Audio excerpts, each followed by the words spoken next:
ಸಾವಿರಾರು ಕೋಟಿ ಸಾಲ ಮಾಡಿ ದೇಶ ಬಿಟ್ಟು ಓಡಿ ಹೋಗೋರ್ನ ಹಿಡಿಯೋಕೆ ಆಗದ ಬ್ಯಾಂಕ್ಗಳು ಬಡ ರೈತರ ಪೈಸೆ ಲೆಕ್ಕ ಹಾಕಿ ಬಾಕಿ ಇಟ್ಕೊಂಡ್ರೆ ಸಾಕು ಹೇಗೆ ಬೆನ್ನು ಬೀಳ್ತಾರೆ ಅನ್ನೋದಕ್ಕೆ ಈ ಘಟನೆಯೇ ಸಾಕ್ಷಿ.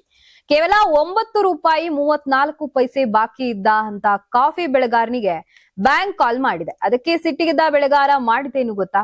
₹10 ಕಟ್ಟಿ 66 ಪೈಸೆ ವಾಪಸ್ ಕೊಡಿ ಅಂತ ಪಟ್ಟು ಹಿಡಿದಿದ್ದಾರೆ. ಹಾಸನ ಜಿಲ್ಲೆಯ ಸಕಲೇಶಪುರ ಪಟ್ಟಣದ ಕೆನರಾ ಬ್ಯಾಂಕ್ ಶಾಖೆಯಲ್ಲಿ ಇಂಥದೊಂದು ವಿಚಿತ್ರ ಸನ್ನಿವೇಶ ನಡೆದಿದೆ.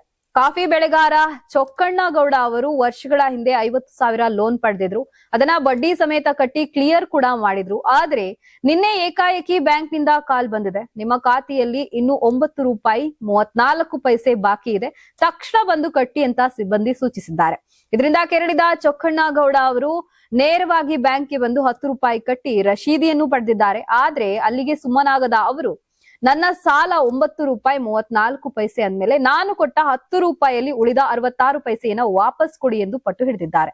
ಸಾವಿರಾರು ಕೋಟಿ ಲೂಟಿ ಮಾಡಿದವರನ್ನ ಬಿಟ್ಟು ರೈತರಿಗೆ ಪೈಸೆ ಲೆಕ್ಕದಲ್ಲಿ ತೊಂದರೆ ಕೊಟ್ಟಿದ್ದೀರಾ ಅಂತ ಅಧಿಕಾರಿಗಳನ್ನ ತರಾಟೆಗೆ ತೆಗೆದುಕೊಂಡಿದ್ದಾರೆ. ಗ್ರಾಹಕನ ಪ್ರಶ್ನೆಗೆ ಉತ್ತರಿಸಲಾಗದ ಅಧಿಕಾರಿಗಳು ಇದು ಕಂಪ್ಯೂಟರೈಸ್ಡ್ ಟೆಲಿಕಾಲ್ ನಿಂದ ಆದ ತಪ್ಪು ಎಂದು ಸಬೂಬು ಹೇಳಿ ಕಳಿಸಿದ್ದಾರೆ.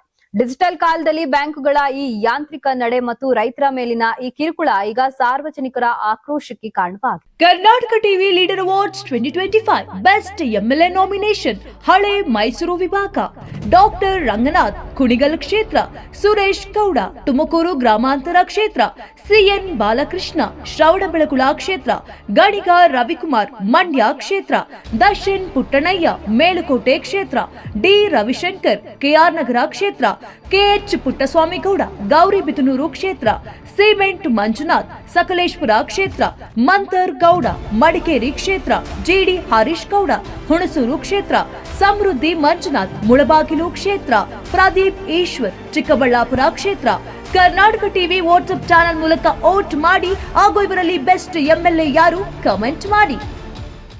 ನೀವು ಸಣ್ಣ ಆಗ್ಬೇಕಲ್ವಾ? ಅದು ಒಂದು ಉತ್ತಮ ಆಹಾರದಿಂದ ಸಣ್ಣ ಆಗ್ಬೇಕಲ್ವಾ? ಪ್ರತಿದಿನ ನಮ್ಮ ಜೀನಿ ಸ್ಲಿಮ್ ನ ಯೂಸ್ ಮಾಡಿ ಯಾವುದೇ ಸೈಡ್ ಎಫೆಕ್ಟ್ ಇಲ್ದಂಗೆ ನೀವು ಸಣ್ಣ ಆಗ್ತೀರಾ.